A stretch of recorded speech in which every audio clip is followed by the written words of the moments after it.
Go ahead and introduce yourself. Go ahead and introduce yourself. How y'all doing out there? My name is DS from Brooklyn, New York, and I go to FSU and kind of just dropped a tape like a week and a half ago, and it's doing some crazy numbers. Okay. So, okay. But what up to you, Ydot? I'm good. I know you've been on these airwaves blazing it up. Know what I'm saying? Yeah, appreciate you for stopping through this Oh, video and showing love. you already know, dog. You already know. Okay. What made you come?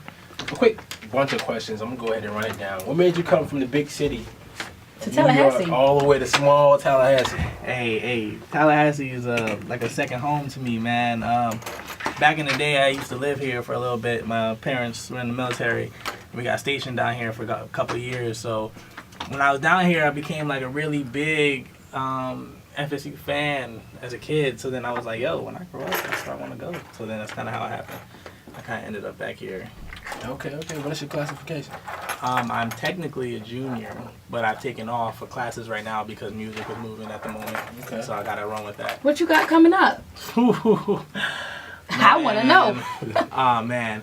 Well, first off, I just dropped this tape, July 11th. The name of the tape? First Take, hosted by Don Cannon. It's crazy, man. I mean, Nice. Homie showed love. The first track I dropped for that was Hometown, and that's when I really got like a lot of love from the blogs, because Hometown was it's that same sample. If you ever heard that Big Sean tape, it's that same exact sample. It's upbeat more, and I got a lot of love from the blogs from that. And then what I dropped after that? I dropped Finished. Actually, I dropped Finished on this station right here. That was about maybe I think like a year ago.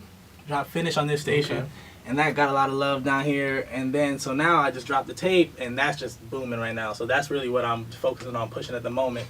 And then after that, that's when we move on to the bigger things, man. I just want to know, you didn't tell the people, do you rap? Do you sing? Oh, wow. What do you do? I apologize. No, I'm a hip-hop artist. Yeah, I rap. Okay. I just hate saying it like that. Do you freestyle? I do, but I don't like to, because I feel like freestyling is kind of pointless nowadays. Like, I do it sometimes for fun, but like, to be real, I like making music. I like getting together, getting in the studio, making good music that people can feel and vibe to, and you know what I mean, and really understand where I'm trying to come from. Okay. You know what I mean?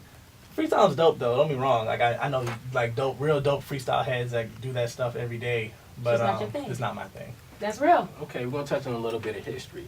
What made you came up with your name? What's the reason behind the story? DS, man. Okay, pretty much what happened is the name stands for double standard, right? And I don't want it to sound like I'm some super OD conscious rapper or whatever. But I mean, I do rap conscious sometimes. But it's pretty much what it is like life. Like, life is a double standard. Like, it's different for you than it is for me. And in the sense of like what I may be able to do, you might not be able to do. So it's a little cocky in a way, but that's kind of how that's kind of how it comes off. I get it. How long have you been doing music? I've been doing music. I've been taking music seriously since I was like 16. Okay. How old are you now? 22. Okay. Okay, your first I don't know if it's your first mixtape, but one of the few. It's my first solo. First solo. Okay. So were you in a group before? I was in a group before. What was the name of the group? The group. How many people was it? It was 3 people. It was called Secondary Culture. It was me, my brother, my cousin, and my brother still makes music. My cousin don't. My cousin's actually my manager now. But we was like a little rap group, you know. We had a little, the people in the hood, they was like kind of feeling it, whatever. Yeah. So it was cool, and then there was some differences between my cousin and my brother. So that had to, that kind of ended in, was it 2009? Yeah, it ended in like 2009. And then I've just been doing my own solo thing since. Okay. What about your mixtape, First Take? Tell us a little about it. Okay. Well, First Take, really, the whole purpose behind the name is not specifically like ESPN. I'm thinking ESPN. Yeah, because that's what everybody thinks when they first. It just happened to be like, it was a good like euphemism for it. But First Take is literally because it's my first solo.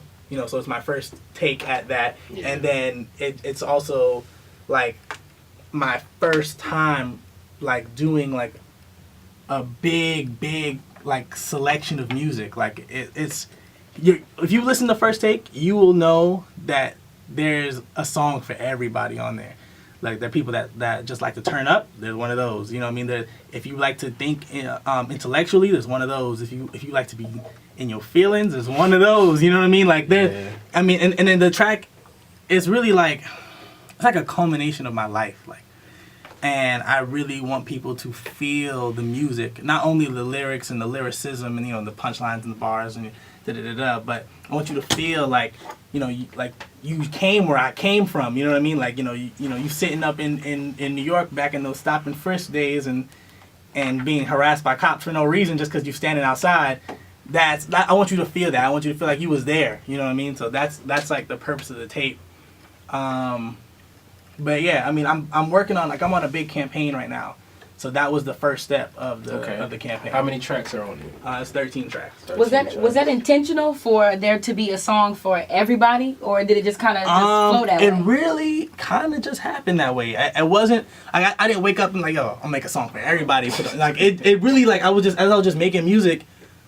It just happened. I'm like, yo, like you can really listen to this no matter who you are, So what's your favorite song on the mixtape? I was just talking about this with my homie before we got up here, and I really don't have one. If I had to pick one, though, if I really, really, really had to, it might be Summer of Che. And if you get on Dat Piff and, you get on there, you'll hear it. And it's a really, really good mix of everything on that song. You hear that, ladies and gentlemen? It's on Dat Piff. It's on Dat Piff. Anything check them out. Besides that? Mm-hmm. Besides Dat Piff, where else can they find it? It's on live mixtapes too, but the tape is really a Dat Piff exclusive. Okay. So it's not really supposed to be there. I ain't put it there. Someone else put it there, but it's on live mixtapes. That's a good thing. Yeah. So I don't know who did, but someone else put it there, and I think it's on Hot New Hip Hop as well. So you can go on there and download it from there too. Also, I'll be having physical copies, but those are really for promotional purposes. I'm not selling those or nothing. It's a mixtape. Mixtapes are free these days. How did you link up with Don Cannon? How did you get him to host it? Yeah, that's big. Don, homie. Okay, shout out to my manager for that, for real, because he really did all the work there. But he knows a guy who knows a guy, and he linked him to my music, and Don was like, "Yo, this is legit." And I thought for a moment. I thought he was just doing it for the money. But I tested him. I sent him that new track that I was just telling you about earlier. Mm-hmm. I was like, yo, should I just put this on the tape or not? And he was like, oh, no. Don't waste this on a mixtape. And I was like, oh, okay. So now I like you're paying attention to what's going on. That's smart. So yeah, so that's how that worked out. But Ken is a good dude, you know what I mean?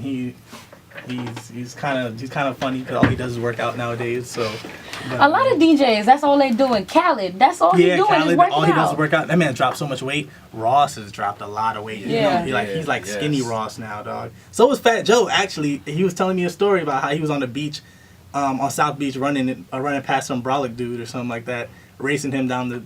I don't know, dog. These guys are all trying to get skinny on us. Right. Okay, any upcoming visuals, features, songs that you are doing in the next maybe coming weeks or days that you want people to check out? Well, all right. Well, when I get back to New York in a couple of weeks, I'll be dropping 2 different videos. One for Don't Stop, one for The Voices. Those are the ones that you have. And then outside of that, I'm just shooting the other big video, the one with Kiss and Joe. Doing anything with, because I think y'all from the same borough. You and Bobby Shmurda? Oh, man. I had a feeling you were going to ask me about that. All right. No disrespect to Shmurda or whatever and that whole gang. Because, all right, where I'm from, let me try to lay it out for you. Where I'm from, it's a neighborhood called Canarsie, right? It's a portion of Brooklyn. Where they're from, it's like right behind Canarsie called Crown Heights. And Canarsie and Crown Heights don't really get along. Like, I mean, at the same time, it's like, I wouldn't say it's like Blood and Crips, but at the same time. It actually kind of is like Blood and Crips because my neighborhood is all blood, and his neighborhood is all Crip, which is one of the reasons why we don't get along. So 2 people coming together could ease the situation. I don't know, man. There's not a lot of shook hands in Brooklyn. No, but I mean, he's cool. I've reached out to Troy Ave. I've reached out to Troy Ave, and we worked with that. We're working on getting something together there. But outside of that. I don't know about any Shmurda features. Not yet. Okay. Nah. No shade, dog. Yeah, he's doing his thing now. That's a hot song. That song's everywhere. Actually, I have a management company right now. Okay. I own a management company, Full Creative Control, and I did that because a lot like I realized the management game is really dirty, and I didn't realize how dirty it was until I was trying to get signed to one, and they try to take everything. Like so it's like someone like Diddy. You know how Diddy, he manages Ross and a couple of more people. I think French. Yeah. It's gonna be like that. Yeah. Okay. It's a dirty world. Yeah, Period. no, it's real dirty. Like I mean, the music game. We already knew the music game was dirty, but the management portion of it. I mean, I got a homegirl, the one that's on that Voices track. Yeah. She's signed to a deal where for over the next 3 years, they're taking 25-30% of her pay. Yikes! Yeah. That's crazy. And she can't get out of it. Cannot get out of it. No loopholes. We're finna wrap it up a little bit. Any contact information you want to give out to people? You can definitely link me at artist named _DS on Twitter. I rarely _gram on the gram. And fccbrooklyn.com. I mean, that's where I'm at. Oh, don't forget restlessvisionaries.com too. So that's where we're going to be at, and that's, you know, if you want to get at me. Booking, you got to go to fullcreativecontrol@gmail.com. And that's about it. Okay. And the music is on datpiff.com. The music is on datpiff.com. Live mixtapes, by the way, not live mixtapes, even though you didn't put it on there. I ain't put it on there. Matching your beard. Hey, I'm going to let you go ahead and introduce the song that I got loaded up right now to the people before they can go ahead and hear it and check it out. All right. This is The Voices featuring Cola Ray and Che by me on First Take. Get it on Dat Piff now.